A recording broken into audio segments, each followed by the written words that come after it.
another video. Today I'm going to be talking about what it's like living in the countryside as a young person. So I moved to the town of Malmesbury in June of 2018 when I got my first job here. I moved into this flat and I really didn't think too much about what it was going to be like living in the countryside.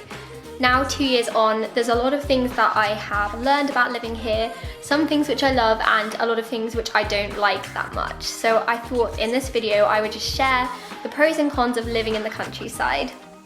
So first of all, I think one of the best things about living in this town is that there is just so much history here. The town I live in is called Malmesbury and it is the oldest borough in England. The first King of England was buried in Malmesbury Abbey in 1939. There's a beautiful abbey and lots of lovely old cottages in the centre of town, and it's just so amazing being surrounded by all of that history. There's a really famous story here of the flying monk. So one of the first attempts of human flight happened here in like the early 11th century. He strapped wings to his arms and jumped off one of the abbey towers, and he flew 200 metres before breaking both of his legs. But he survived, and I think that that is just such a cool thing to have as part of your history. Another really lovely thing about living in the countryside is just being surrounded by nature. There are trees outside the windows of my flat, and right outside there are just fields that you can go and walk in.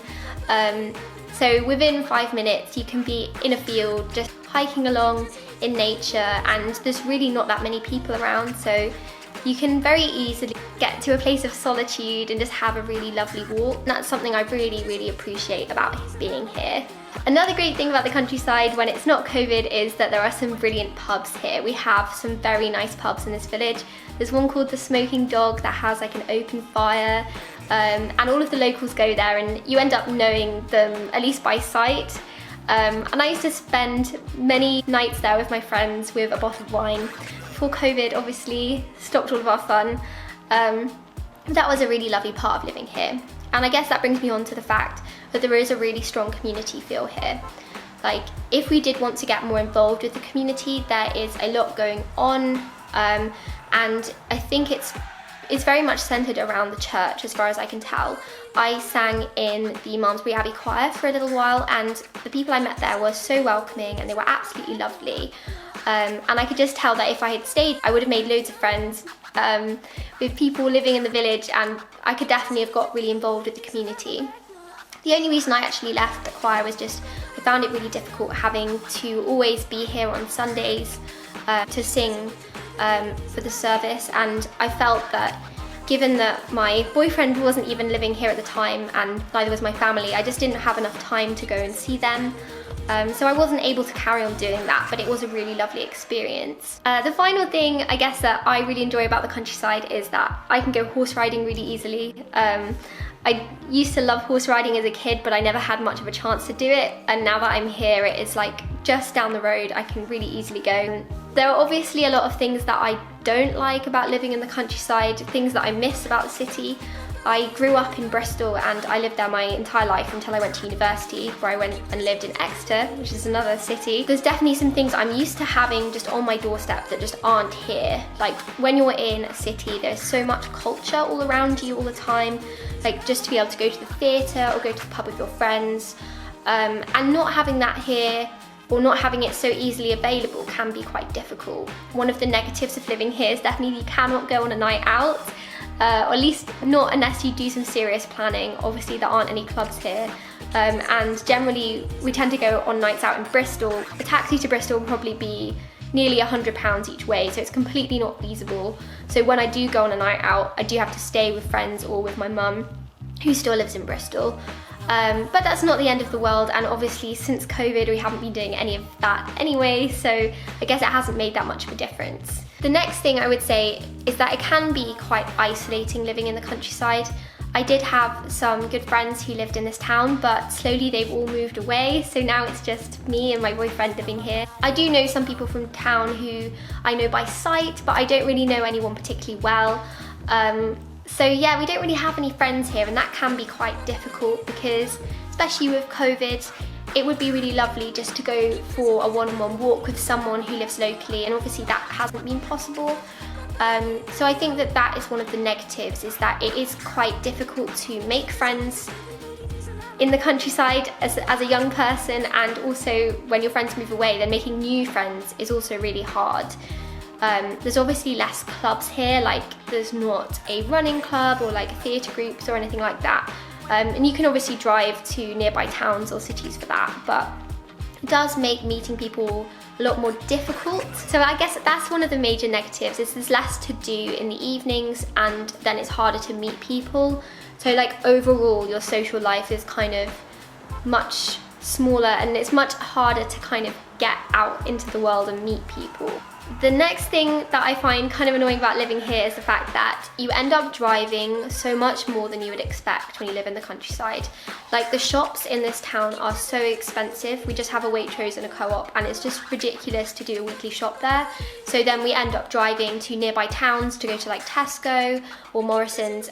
But that drive obviously adds up, like you have to pay for the petrol, and then if you want to go do a big shop, it's going to take you an extra hour to drive there and back, as well as then doing the shop.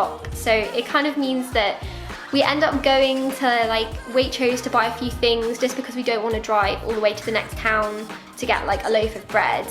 But I think that means that we do end up spending more on shopping, and then we also do spend a lot more time driving to do anything. Just on a side note with the whole driving thing is that the roads in the countryside are just for cars. Like you just can't really walk along the roads.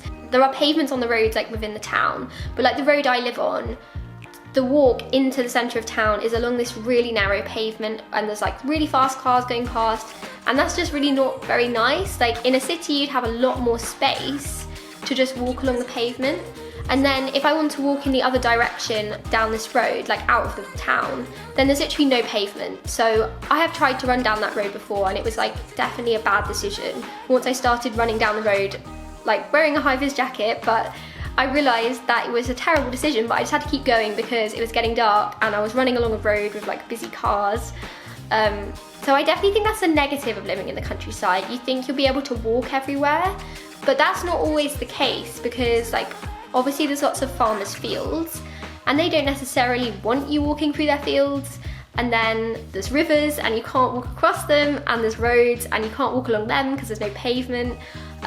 So although there are nice walks here, it's not necessarily that easy to access them, and also we do end up actually driving to go for a walk, which is not the end of the world, but if you do actually want to go on a really nice walk, often it's easier to just drive somewhere where there's a really good route rather than setting off from here, because it is quite difficult to actually get anywhere.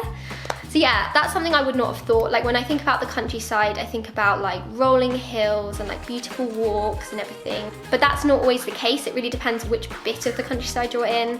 And I guess being on the main road was probably a bad decision on my part. If I could pick again, I would pick to be off the main road, because then I'd get more of the benefit of like the quiet of being here. Whereas I have cars going past all the time. But yeah, I mean, I'm complaining, but it is actually like, it's really nice living here. There's just things that you just would not think of when you're from the city and you just don't know what it's like in the countryside. Okay, another funny negative that took me by surprise when I moved here is that like you really realise that nature exists when you come to the countryside. So you get animals trying to get into a house. Like we had an infestation of ladybirds and they would like climb inside the lip of the windows, and they just like, I think they were hibernating or something, I have no idea, but like there were literally hundreds of ladybirds trying to crawl into my flat when I first got here, and you can't vacuum up ladybirds. Like they just, they're just like, no, I'm climbing out and I'm gonna just carry on walking around your house. And I know obviously that's sad, I don't want to kill ladybirds, but like there were literally hundreds of them and it was so stressful. That problem seems to have magically disappeared. There's no ladybirds this year.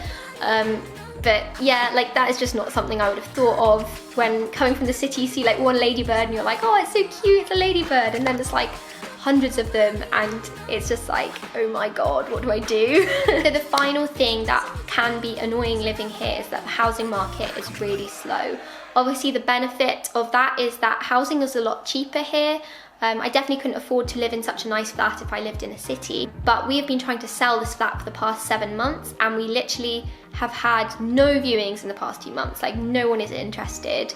I think it's quite hard to sell a property here, especially the fact that I live in a flat in a place where probably most people are a bit older and probably wanting to buy houses.